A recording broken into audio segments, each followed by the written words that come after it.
I'm Jill Ball. I'm the Instructional Services Coordinator at Tuscola ISD. I'm also one of the co-chairs of the Early Math Task Force. I'm Michelle Goley. I'm the Director of Instruction for Bay Aranac ISD, and recently we have taken the Instructional Services Department over for IOSCO RISA as well, and recently named the new Early Literacy Task Force co-chair. So with Sean LaRosa retiring, I am now moving into that role, so moving into next year. So our goal was to have literacy and math kind of coming together to do a presentation related to MICIP.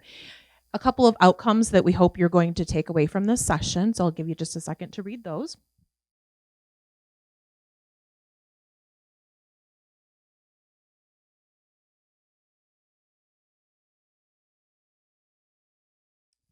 And just a couple of learning agreements. I think they're all things we typically see when we are thinking about learning. But the one big one, actually two of them that I'd like to highlight, are kind of to accept and expect that non-closure, kind of as this morning when Allison was telling us that, and Rusty was telling us, we're not going to be done. We're not going to be finished, and it's okay. And then kind of acknowledging your role and understanding the things that we can control in our space as well. So to take just a couple minutes to get everyone going, I would like you to take a couple minutes to think about the best and most productive meeting or professional learning you've been part of and what made it great. So if you're just at your table, take just a couple minutes to think about what made that great. Maybe just introduce yourselves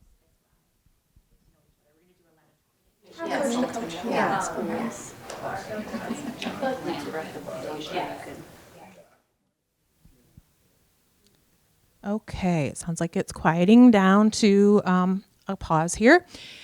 Are there just one or two things that people want to share about what made a meeting or a professional learning opportunity great for you?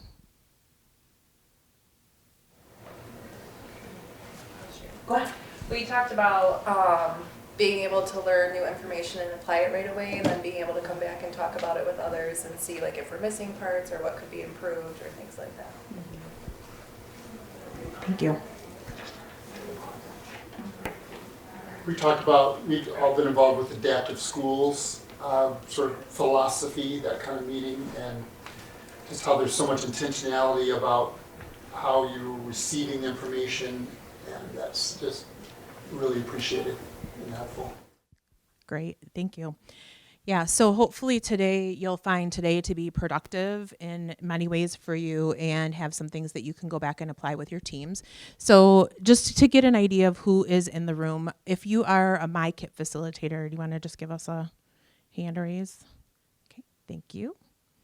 And how about if you're part of a district leadership? Okay. Building leadership? And literacy coaches or math coaches? And how about interventionists or classroom teachers? So you may have heard Rusty say, control the controllable earlier today. So knowing what your role is kind of in the districts or ISDs that you work, think about your relationship to MICIP and the work of your local districts and what you can control and what you can influence. If you are a member of a MICIP team and someone else is facilitating, think about how the information you get today, you may be able to infuse or support the work that's happening. So really just wanted to kind of frame that from this morning. So I'm going to give you kind of the version of MICIP and how it works with Bay Aranac ISD and a few other ISDs that I work with. And then Jill's going to give you the perspective from Tuscola ISD, because I think it's going to frame things a little bit for you that will be more meaningful. So I work not only with Bay Aranac, IOSCO, but also Delta Schoolcraft in the UP and Menominee County. And I facilitate all of the MICIP work in all of those ISDs. It has taken about 5 years to get to the point where we are through the transition of the old school improvement process to the new MICIP continuous process. So know that this has been done intentionally over a long period of time, right? The go slow, pace yourself kind of thing. But we started by, instead of having our teams come to the ISD and having us do one session for everyone in the room together, we shifted and we go to each district individually. So as an ISD, I support and facilitate the work at each district through MICIP. That made a huge impact, just to start. We use the practice profile from MDE for MTSS as our foundation. So knowing that our districts are required to implement MTSS as part of their planning for use of state and federal funds, but also knowing that they're struggling with MTSS in many different ways, we wanted to make that the focus of what continuous improvement would look like in our districts. So we really dug into that MTSS practice profile. Just with a show of like a 1 through a 5, what's your familiarity of that practice profile? 5 being like, I know it like the back of my hand, and 1 being it's relatively new to me. Okay, good. So we have varying levels of understanding here. So really the idea being every one of our districts is using that practice profile as a rubric to measure themselves on MTSS implementation. So some districts in the past have used like the DCA or the old DSR, District Systems Review. We're now taking that rubric from the practice profile, and there's an expected use in practice column. And that column is our measure of success for all the areas of MTSS. So that's driving what the MICIP work looks like in all of those districts. So we go through, kind of do a self-reflection, score ourselves, take copious notes, because we come back each year and do it again. So we can kind of see where our areas of strength and weakness are. So that's really been a foundational piece. Then we take that data, put it into the platform, that MICIP portal, and every single one of our districts has the same goal. Like, I know that sounds kind of crazy, but our goal is to implement a multi-tiered system of support for all students, K-12, in academics and behavior. So knowing that is one overarching goal, countywide is creating a lot of investment in what the ISD can do to support, what our literacy coaches can do to support, what our math consultants can do. So we all kind of speak the same language through that MICIP work now. So that's been really important. Knowing, again, like was mentioned this morning, that might be their goal till they all retire, right? Like, it might be the goal till the end of time. What's going to change are the strategies and activities within the plan. So the 3 strategies that we've been really focused on are systems, which is implementing a framework for an MTSS system, academics, and we are focused on Tier 1, guaranteed and viable curriculum.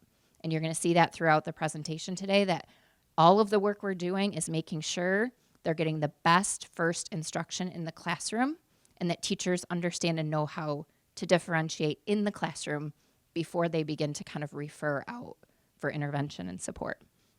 And then SEL with the social emotional learning support. So we have 31 end counselors, as you likely have experienced in any setting you're in. And what's happening, or what happened kind of at the onset of that, is they were just putting fires out left and right. So we want the system to be strong enough to support the work of those counselors. So we need a Tier 1 in place for SEL and behavior first. We need to know that student can be successful in the classroom with the kind of fidelity measurement of whatever that Tier 1 is going to be. So we're really working on the systems within both academics and SEL. And then the activities under each one of those strategies are really based around the district needs and the areas of growth from that practice profile. So you might see Bay City Public Schools and Au Gres Sim schools have the same goal and even the same strategies, but their activities are totally different. We're all trying to achieve MTSS. We all know we need improvement on our systems, our academics, and our support of SEL, but the way each district goes about it is going to be completely unique to the reflection on that practice profile tool. So I just wanted to kind of spell out the strategies a little bit and give you a minute to kind of look at this. In a nutshell, this is what their MICIP plan looks like. We have the overarching goal, the 3 strategies, and then once we start to get into the activities, we start to see that unique kind of flavor of the district. So I continue to kind of put it in the context of 3 buckets of work: systems work, academic work, and SEL work. Everything we're really going to talk about today revolves around the systems. And why, kind of coming back, and everyone in this room knows why MTSS, but when you really frame it for a district, why is MTSS that overarching goal? Why do we want to make sure that that is kind of the big picture here? Well, it's a framework that's not just one practice or one initiative. It's a framework that once you build that system, the district-wide system will result in effective use of any practices and any initiatives. So if we're really following that practice profile, when you go to implement a new math curriculum, you should have a selection process in place, a fidelity process in place. You've got a system built to maintain whatever initiative you take on. So it's really kind of backpedaling to that systems work. So I wanted to give you kind of an example. This is a district that that started with this work really 18-19, and then 19-20 we had obviously the COVID year.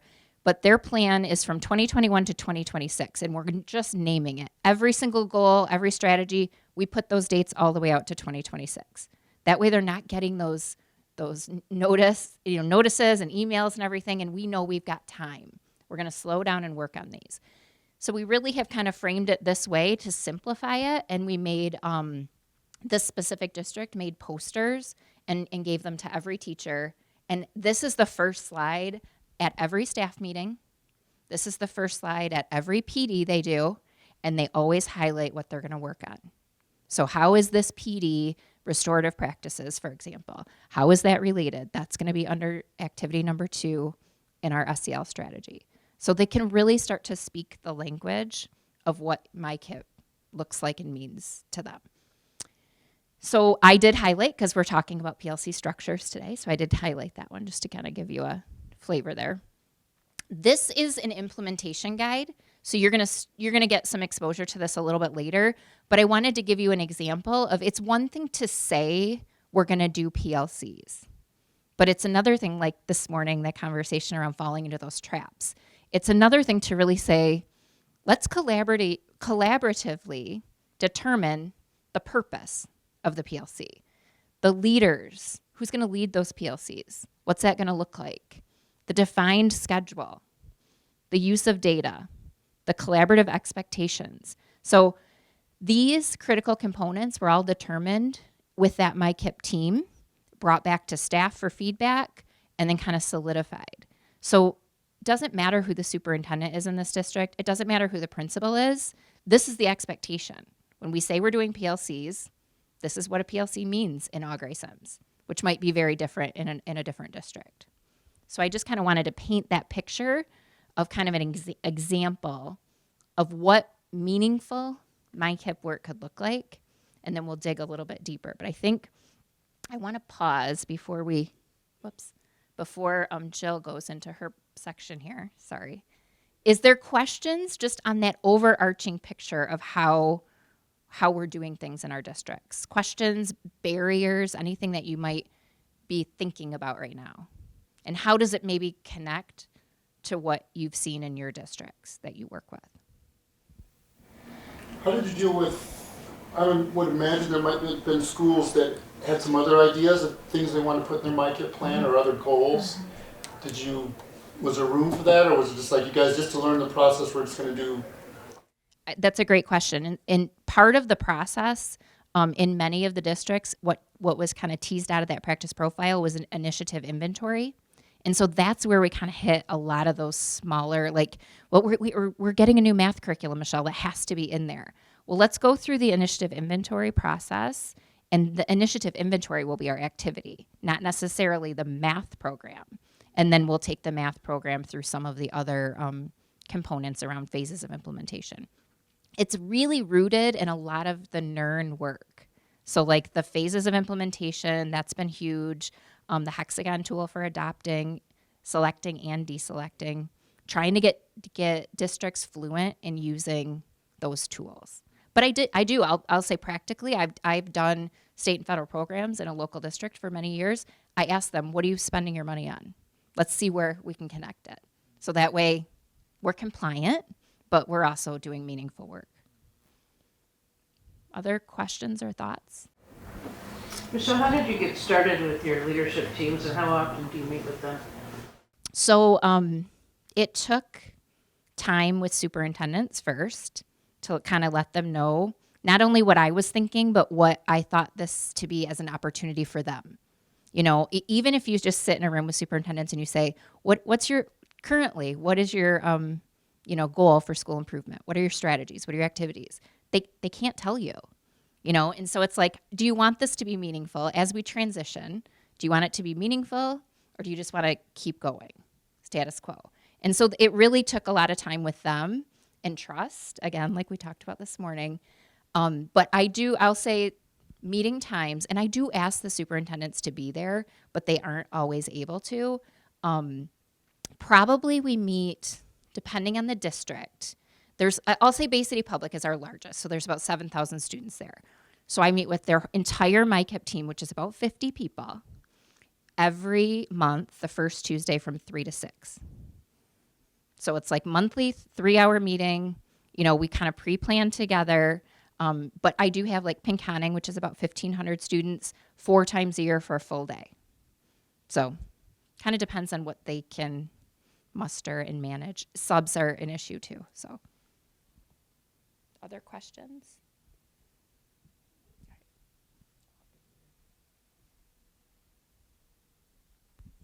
That's okay. So thinking about this and from a different lens, I'm in Tuscola County, which we have almost as many students in Tuscola County as she has in Bay City Public Schools. So we don't have the same amount of resources, people, all of those things. So our approach has been very similar, yet a little bit different.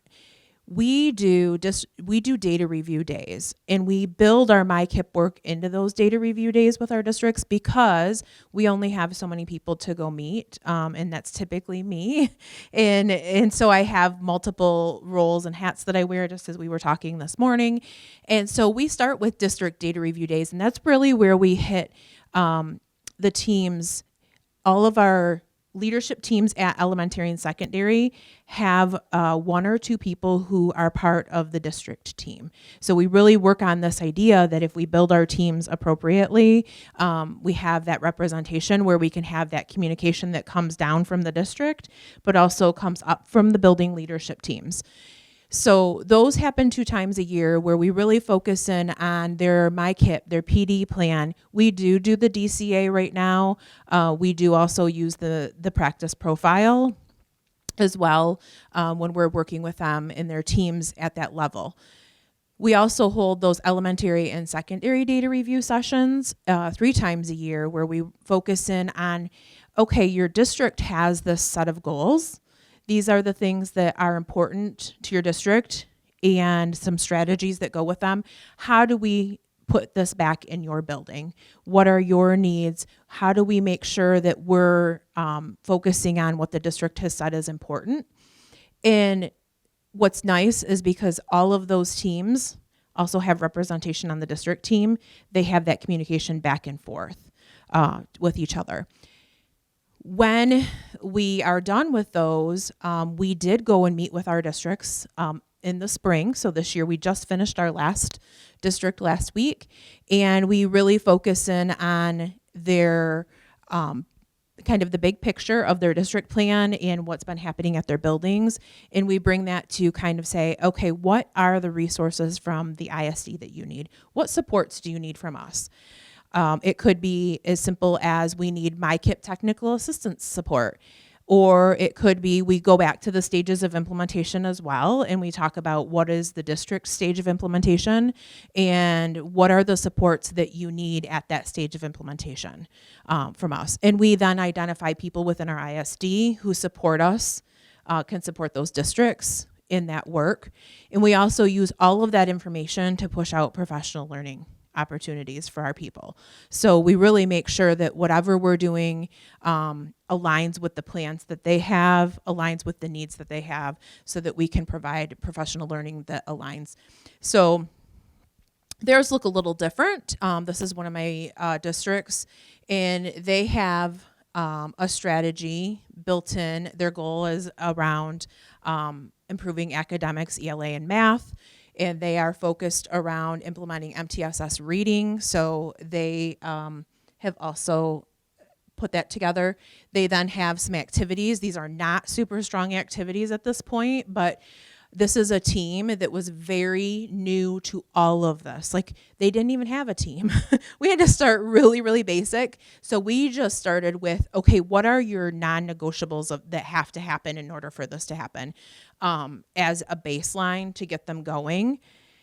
Then we took that from the this is now a building level plan. So this is one of their principals, went in and said, if this is important, if this is what we're doing, here are some things that we need to make sure to do.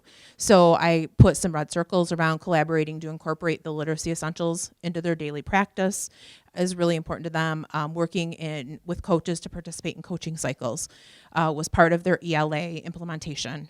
They need that. They have a new reading curriculum, so they were really needing that support in that type of way.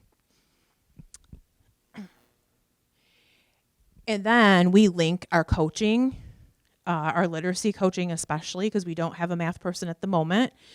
We link our literacy coaching right to a goal within their MICIP plan.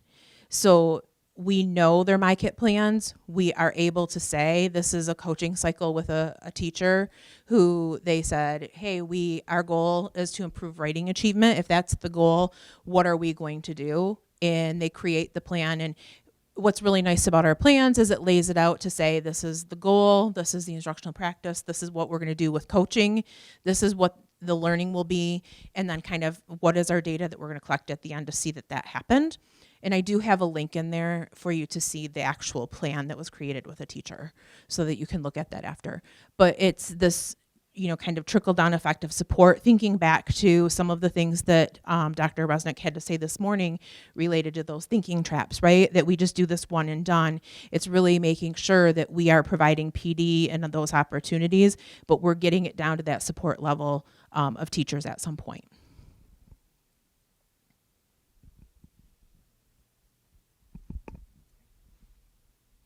All right, so then we really wanted to kind of help connect the dots here and have you reflect on your learning from this morning and how it relates to the work we're discussing around MICIP. So really thinking about the leadership team. The MTSS practice profile has 5 main areas. And I've linked it here, but I've also linked each area separately. So I'm going to kind of walk you through sort of what the reflection looks like, but team-based leadership is the first one. So connecting that back to number 1 of the organizational practices, that we need to have these teams in place. Tiered delivery is number 2. Selection and implementation of instruction, intervention, and supports. Comprehensive screening and assessment systems, and then database decision-making. So this is language that a couple years ago, my districts could not speak. But now they can connect the work they're doing to which area of focus this is. So if we're talking about intervention and we're talking about supports, and they're like, yep, this would fall within our tiered delivery system. So they're starting it's almost like building that vocabulary with the districts as well, so it doesn't feel all over the place. So I just want to show you kind of one of these real quick to give you an idea of what so this is just the team-based leadership rubric, but what we'll do as a whole district team, just like you would the DCA, if you've ever been part of that facilitation, we'll read the whole 1.1, all the bullets for the expected use and practice, and then they'll silently read the developmental and the unacceptable, and then we'll say ready, set, vote, and they just do a 1, a 2, or a 3 where they think they are. And so it really helps us pull the discussion out. We've got a couple people with a 3 and some with a 1, and then we're like, okay, what do you think? Typically what happens is we're teasing out conversation between buildings where maybe there's a system in one building and there's not in the other. a lot of times it's like, this is really in place solidly in the elementary, but not in the secondary. But we keep going back to this is a district plan. So what do we need to do district-wide to help support this? You know, knowing that it's that district level lens. So I wanted you to kind of see what that looks like as far as thinking about that through the lens of self-reflection. So I just chose a few areas here that I felt really connected with the organizational practices. So team-based leadership is that first one. Comprehensive screening and assessment is number 4 of the practice profile. And number 5 is that continuous database decision making. What I'd like you to do is those spiral books you have, if you would, I think it's page 2 or 3 that has the organizational practice number 1 for leadership teams. If you would open it to that. So you're looking for organizational practice number 1. So just at your tables, if you would look at the bullets under that organizational practice and kind of reflect up here in the practice profile, because again, often we're using so many different tools. How do they connect? Are they saying the same thing? You know, where can we go next kind of conversations? Just think about what you see up here that connects to the leadership team organizational practice, and just have some conversation at your tables. I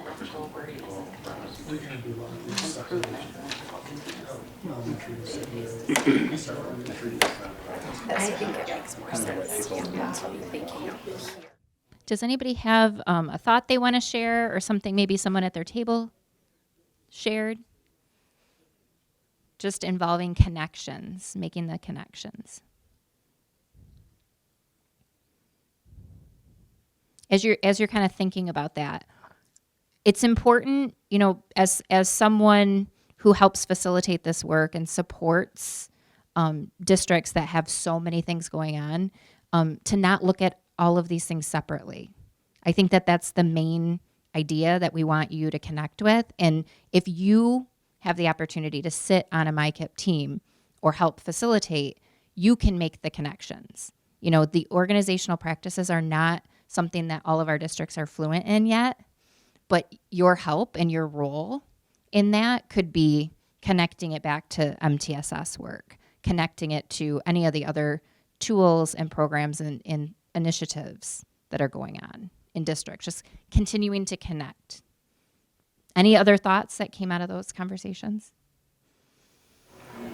I asked my question, just a wondering, it was mentioned earlier about the traps that exist, particularly when we think about our MTSS supports and how they can be inherently inequitable depending upon the structure and what we prioritize. So my wondering is, what are some of the things that you're doing just with respect to your system in order to ensure that you are, as you identify needs and deficits, you're also leveraging students' assets as well as your adult strengths within your system so that your students and your teachers feel competent as they engage in your work. I think a lot of that self-reflection that happens through the practice profile and just really digging into the meaning of some of those things, we can start to identify the strengths in certain pods and pockets and replicate those. In a district, a larger district like Bay City Public, like we're seeing, they're all doing Capturing Kids' Hearts across the district, okay? It is going really well in some buildings and it is a flop in others. So we might spend a 3-hour MICIP meeting going through some protocols and having some conversations and carousel activity to get to, well, how are you implementing this component? Or what does it look like when a student violates the classroom contract? You know, some of those like minute pieces, they're starting to learn from one another. So I think it started with that self-reflection. Then when we get into the specific activity was Capturing Kids' Hearts under the SEL support model. So then it's like, okay, now I'm starting to see this. And there's more opportunity for cross collaboration on strengths focus. I'd say that's been like an example of what I've seen. Yeah. Other thoughts or questions around this? So the next piece really here is focusing in, and I did hear it mentioned at this table, I think, on that, distributes leadership throughout the organization for the purposes of drawing in multiple perspectives, working collectively for improvement, and building leadership capacity among all staff. So it's really hard to promote these organizational practices in an organization that doesn't have a solid system of leadership. Like, if the first question is who's the leadership team, then we can't really dig in to the meaning of all of this until we've really defined that. So I just have a couple things to kind of think about that. Starting with that district level MICIP team.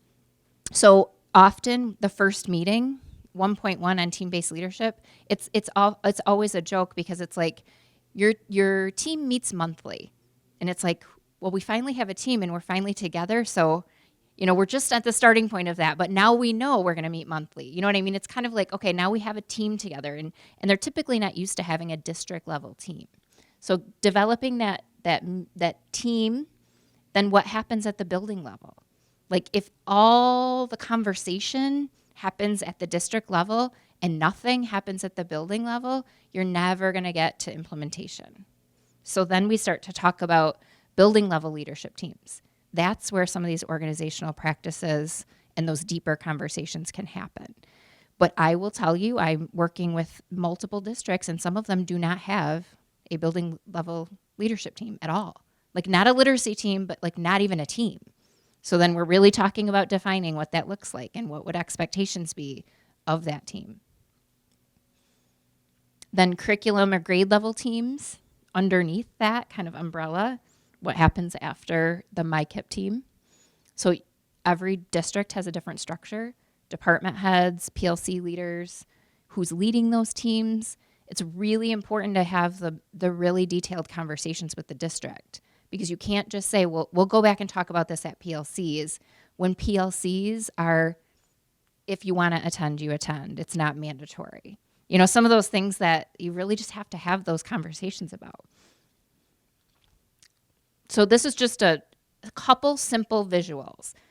I always like to ask the district, and it's kind of a fun activity. I have them in pods like this, and I'll say, just on a chart paper, draw a picture of your system. Like, what does it look like? And they start sometimes with sticky notes, and then they try to push the sticky notes around. But these are some of the things that have come out of those different districts and those conversations. This is like the most simplistic, right? That district leadership team, the building leadership team, grade level or department teams, and then really at the center of that is the child study teams. This one took a while. Like, we started with that chart paper with the sticky notes, and it was really messy. But this is Pinconning area schools. So their plan, and they've got the district MICIP team, department chairs, and their building level teams, and the kind of double arrows going all over there. That work at the district MICIP team is driving their department meetings, which is driving what they develop through MICIP as an activity. They're calling them DAC meetings. It's data assessment and curriculum. They never had those before MICIP, but they knew they needed time to talk about data. So we really looked at, what could this look like? How could the ISD, like Jill said, what could the ISD do to support you? How could we get this going? We brought the leaders to adaptive schools at our ISD, so we gave them the skills to facilitate. And also, this was a district that had like 4 or 5 findings on an on-site review right before COVID. And one of them was that they weren't providing time for teachers to collaborate at all. So this came out of all of that, plus the MICIP work. So then we always ask those questions, like, okay, the MICIP team now has this. They understand it. They've spent several meetings getting to this point. How does it get to everybody else? How does it get rolled out? What else might we need to consider? And I gave this story this morning at my table that I had a member of this particular team who was subbing for someone else at the team meeting and said, Michelle, if I would have known that this is what you were doing in these meetings, I would have volunteered to do this a long time ago. Like, they just don't even know what's happening and what the conversation is. So just making sure that we get out to everyone else the message and the opportunities. This is Bangor Township, just another kind of picture. This is a bigger district, 2,600 students, a little bigger than Pinconning. And they actually went to this level. So they took all those squares and then they said, okay, each of these team meetings, what's the purpose? Who's going to be there? How often are we going to meet? And really detail it out so that it makes sense and it becomes what we do in Bangor Township. Can I ask, before that, were they not doing any of that? They just like created this, or? So it depends on the district. Some of them had some loose structures in place. Like you might see an elementary leadership team, like in Bangor Township, elementary leadership teams were solid, meeting monthly, talking about anything from curriculum to behavior, looking at Swiss data. But as we're sharing that team structure, the middle school and high school are like, we don't even have a building leadership team. So then it's starting to like help grow that as a district level process. And then that district actually, I'll go back one slide, because that district, those foundation meetings, those came out of MICIP. So that was just an opportunity for the building admin to meet with the soup and the curriculum director. So like they weren't having those meetings before MICIP. So we kind of just started to think about, what should this look like? What could it look like? What are some opportunities to build on what we have going well? But there's a district I'm working with right now that has no meeting outside of MICIP. No structured meeting, not even a PLC. But they have an hour contractually where they can meet, but they just don't. So we're starting to play with, well, what could that look like? Yeah. Okay, so now we're going to move in a little bit to number 4, the professional learning piece. So, and I heard this mentioned earlier, and that's why I'm kind of glad I had it on here. We can't just look at the structure of professional learning without thinking of the organization of the district, the purpose of those meetings, considering adult learning principles, which we're going to talk a little bit about this afternoon, and then like the facilitation. Just because you're a teacher doesn't mean you can lead a PLC, just like that example this morning. So how are we going to equip the people who will be leading these meetings to be doing it well? Because you all know, to sit with your colleagues when they come in at the end of a day and they only have an hour, it usually starts with complaining, So how are we gonna, the inclusion activity, getting it moving, being really productive, note taker, roles, norms, all of those kind of pieces, and getting that in place. And so that was just an example here of the purpose in defining that collaboratively. So on your table, we have the first, it's a stapled little packet. The first read we're going to have you do is on what is acronymed here as a SIG, a strategy implementation guide. So you may be a little bit familiar with this work in the past from like the old school improvement process. But what I did was I kind of pulled together several different resources that would help explain the value of what a strategy implementation guide is. So I'd just like you to read that silently and highlight or underline the most important sentence, phrase, and word. And once you've done that, kind of take inventory at your table when everybody's ready. You can have a discussion on what you highlighted, and I'll just ask a few people to share their thinking. This is an activity I do with every single MICIP team. So you'll get a little bit of experience of what that conversation is like during the MICIP meetings.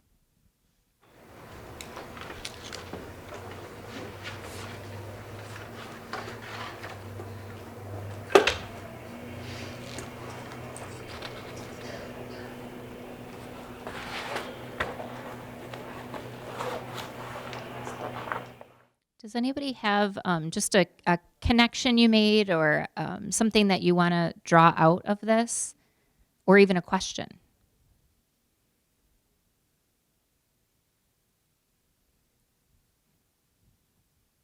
The question was asked at this table. I was kind of visiting with them just about those critical components. Are they determined before the work starts on the strategy implementation guide? And I said, actually, the most important thing is that it's co-authored. So even if it's going to be the same critical components from one district to another, they need to determine what they are. So they need to think about purpose. I think that's important to remember because when you're in the strategy guide online, like the My Strategy Guide, a lot of them have like already pre-made strategy implementation guides, which I think could be a good like starting point maybe, but like not necessarily, don't just pull it and plop it in your MICIP plan and call it good, you know? Yes, I'm so glad that you said that. So I don't know, Shelley Gohl, I don't know if anyone knows her, but she's from AMA and she's the other co-chair of the Early Literacy Task Force. And that's a lot of the work we've been doing with the Early Literacy Task Force is trying to provide some templates that could kind of move some of the work forward. As far as what does a implementation guide for literacy coaching look like, and how could you replicate that based on your model? So I think some of those things will be coming out of the task force that we hope to include in the strategy bank and kind of have that lens of MICIP connecting it. Yep. Yeah. I would love to. I would love to hear it.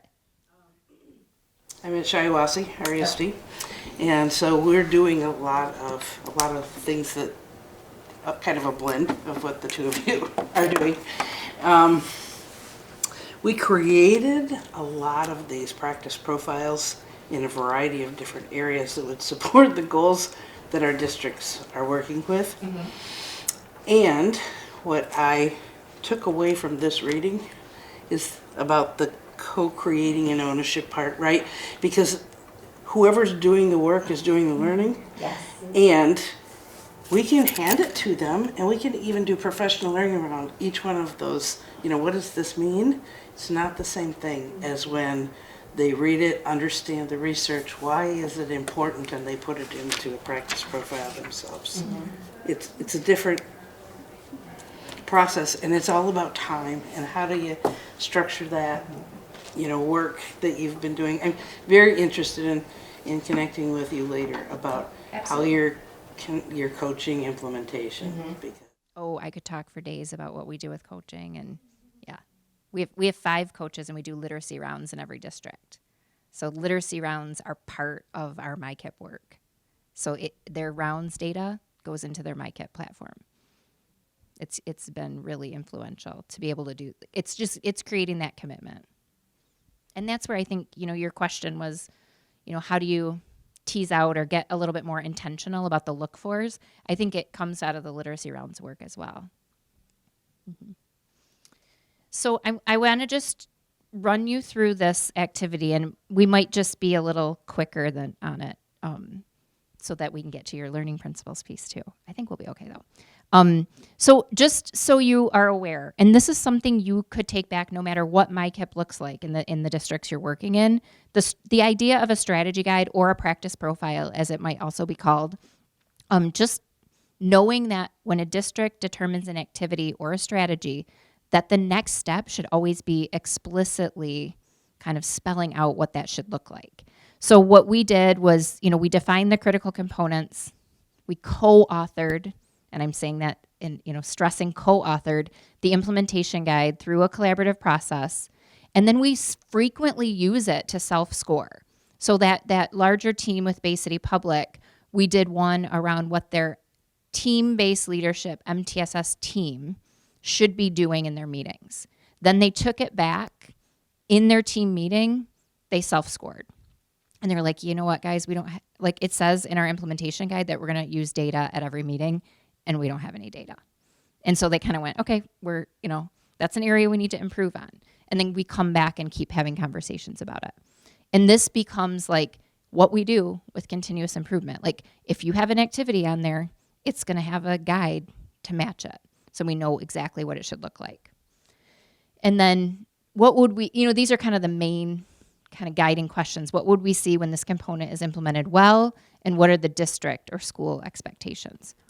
So if you have the slides open, if you would go to this slide, and all I'm going to do instead of the activity on here, I'm just going to let you click and explore these different examples. So each one of these comes from a different district that I work with. I think maybe there's 2 from Bay City, but I will say CLC stands for Collaborative Learning Cycle, because sometimes you have to change the name of something to make it feel new and to redefine it, because the PLCs in their district had not been going well. So now they're called CLCs. And now we're defining them and having them in our MICIP plan.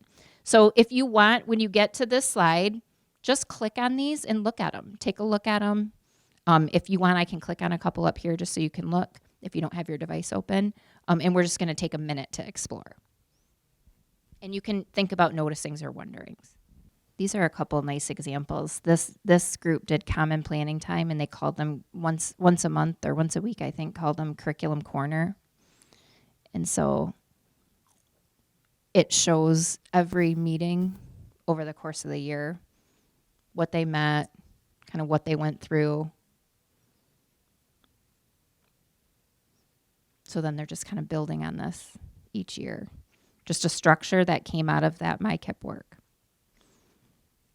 But again, what happens, I think, in a good setting is they take it and run with it. Like this didn't specifically come out of MICIP. The idea did. And then the building and the principal, which was John Gord that year.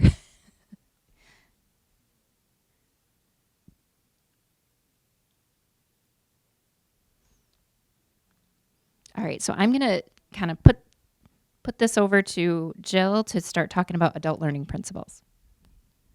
Okay, so this graphic should look really familiar in that Allison shared this with us this morning.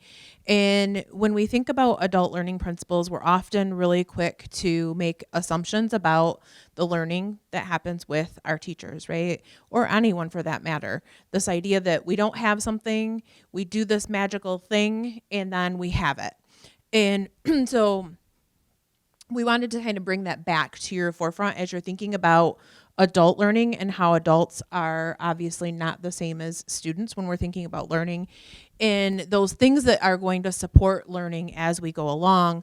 A reminder of her trajectory again that she shared this morning, in this idea that different things shape our adult learners, that they have to have different roles, events happening, routines that are in place, and tools that are available for them in their learning moving forward that put them at the space where they can move along that trajectory and get to that point of, I think her graphic above this one indicates that they get to that point of really being in the space of internalizing what it is and being able to put things into place.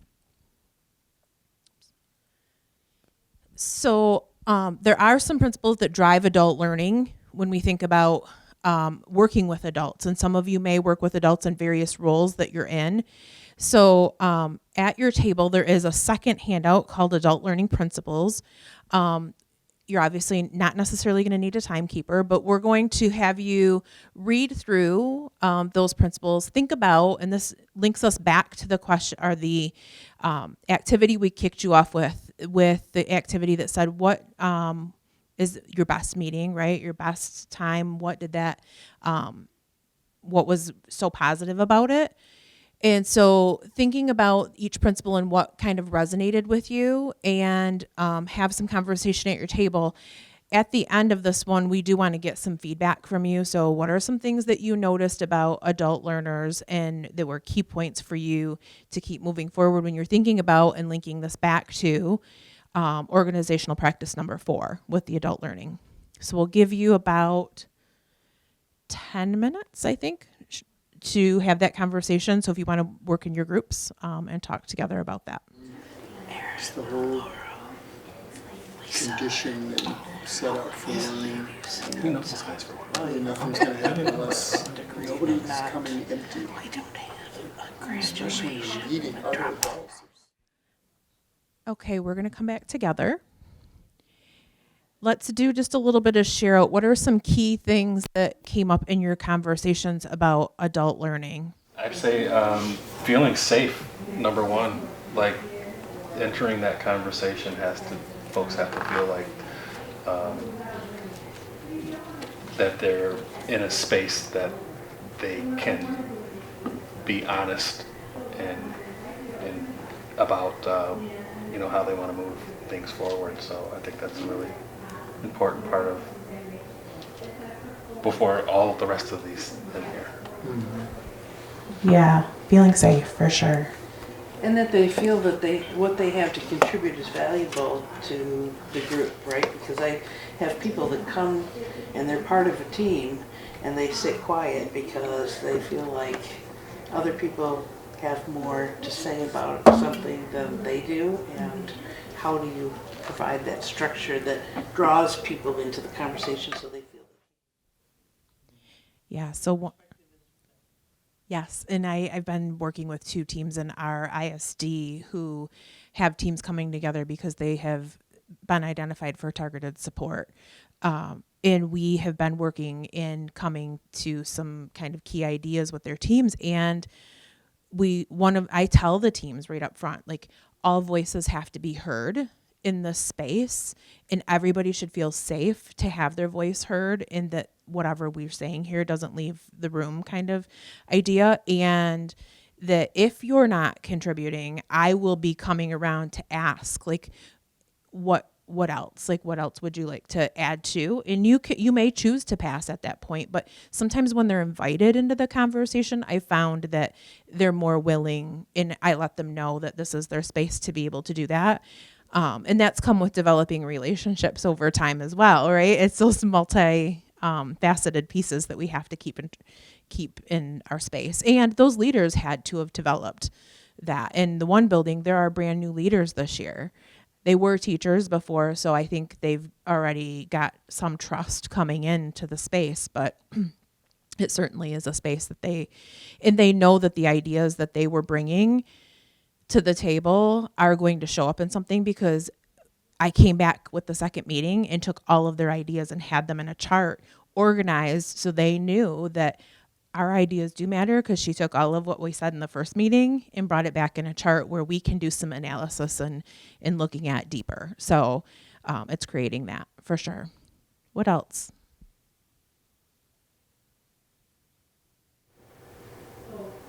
I'll just kind of draw out the idea that this takes time.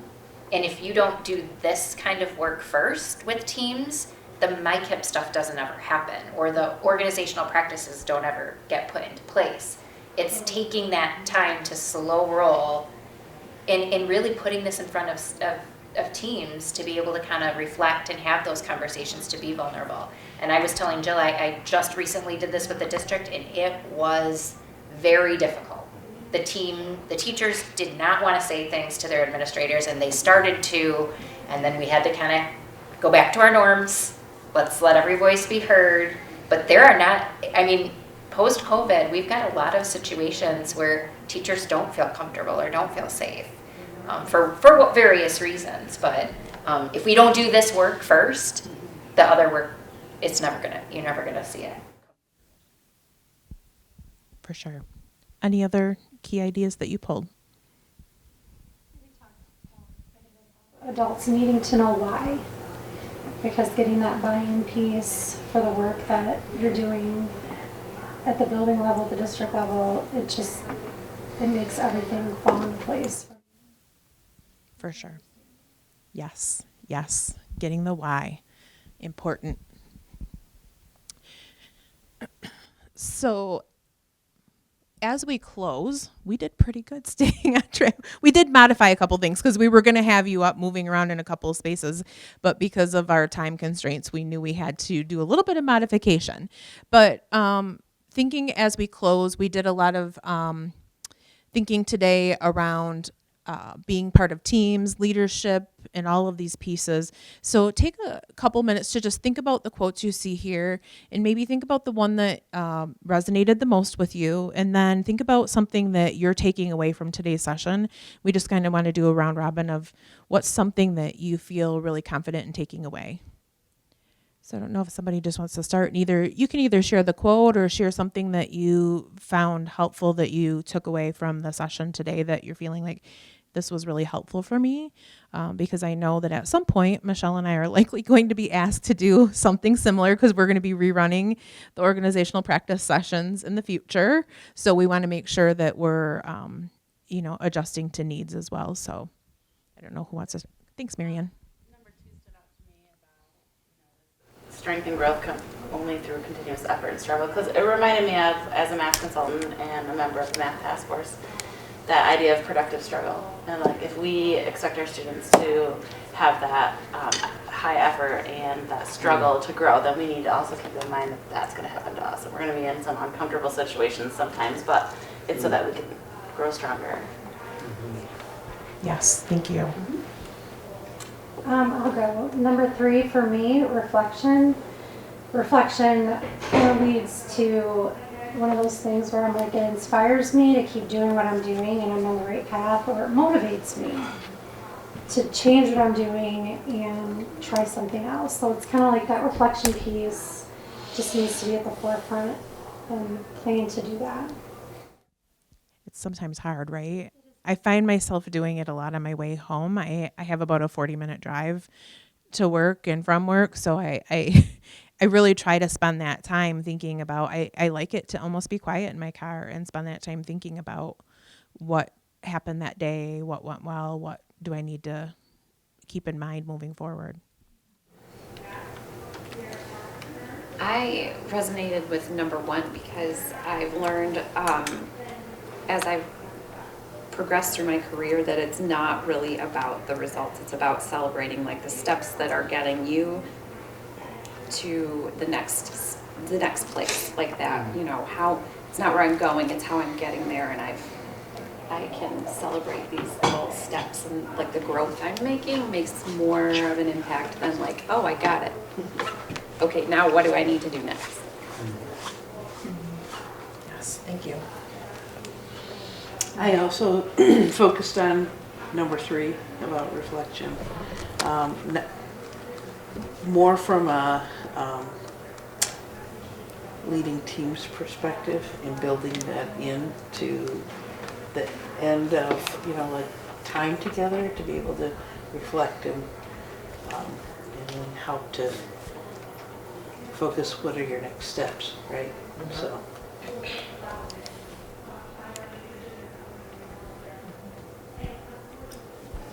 I picked number 1 as well for a similar reason, just focusing on, instead of focusing on results, focusing on the actions that will help you get you closer to the goal. It makes me think of, like, I joined this ridiculous CrossFit gym 2 years ago, and I thought I'm going to be able to do this pull-up. I'm going to go to the gym, I'm going to do a pull-up. But guess what? I still can't do a pull-up, guys. So it's fine, because I go, it's still about going every day, practicing a little bit, getting a little bit stronger. Like you're not just going to jump to be able to run a marathon one day if you don't get up and try running 200 meters, 400 meters, right? So I think that's the same in schools, because we want to go into schools and we want things to be done and have these great results, but it's very slow, like 5 years, like you said. So it is helpful to see all the examples that you shared. I thought that was helpful. We did a lot of strategy implementation guides this year with districts, and then it's like that piece of every time you get together, you're taking it back out, looking at it, talking about how it's going, reflecting, just those little steps along the way. Definitely.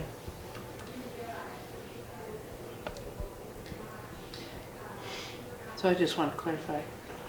So the reflection that our team will do is bringing it back to our instructional services team. We have probably, between Shiawassee and Clinton County, 8 or 10 people here today. And just to be able to debrief about what did we hear, was our thinking, what are we going to do next? I think that's important, right? If we have a team here today, how are you going to make sure that when you get back, you have a way to debrief and think about next steps? Because I think we often leave somewhere really empowered and feel good about the PD that we got. And we're like, okay, ready, let's go. And we get back and we're like, okay, now what?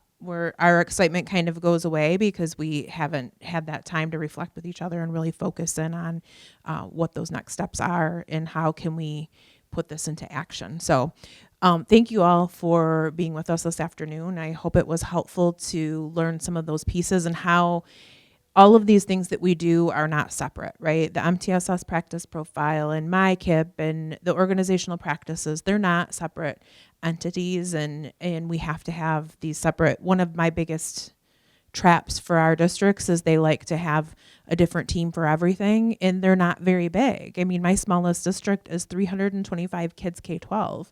My largest is only about 1,500. So you know the number of staff they have is very minimal. So they have to utilize their resources in a really articulate way. And so helping them understand that all of these things aren't separate, they go together and they connect is really, really important in a space that size. So we hope that you were able to take some of that away and can use some of the things we've shared as some facilitation for your work in the future. So thank you. Thank you.